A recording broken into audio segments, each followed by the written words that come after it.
គោរពជំរាបសួរពុកម៉ែបងប្អូនដែលស្រឡាញ់ចូលចិត្តវិស័យផ្នែកកសិកម្មអញ្ចឹងយើងមកជួបគ្នាជាមួយនឹងប្រភេទម៉ាស៊ីនទិញត្រីលក្ខណៈគ្រួសារ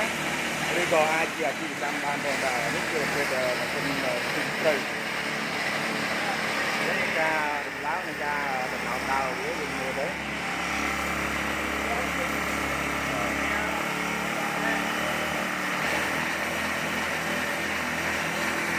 ចឹង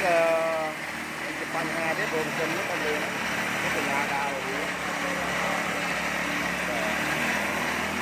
អាចចំងបានចាក់តងលេខខាងលើការយឺនមកពេលខាងក្នុងផងដែរនេះ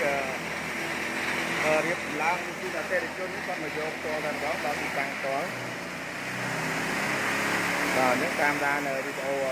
ការធ្វើតេស្តនិងក្នុងការប្រាំងនៃទឹកជំនឿ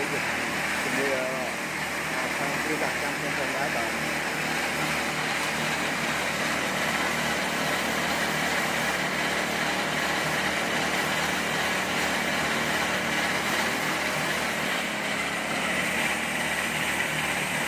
ឹងពេលយើងទុំចាំយើងរឹបចៅអានេះបន្តិចព្រោះវាធូរអញ្ចឹងនេះ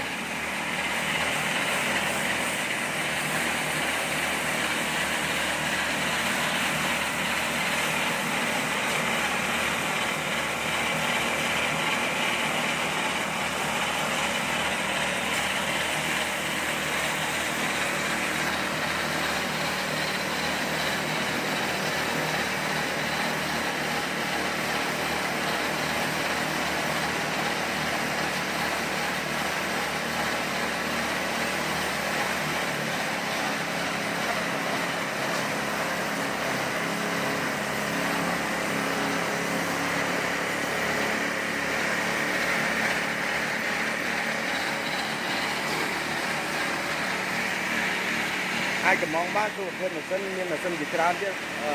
mà sân cả cái cam không đấy có thêm một sân ai cầm mong ban chạy tông một lên chẳng lê rồi còn miếng từng ngon ai tôi ra thì có chung chung mà cái răng cắt trong này ở đây đi từng láng chung con hái rồi đấy cô tôi thấy bạn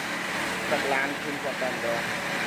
mà ngày cho họ tung trang thì bác ca control ra tam ban video thằng sân cắt cam rồi bác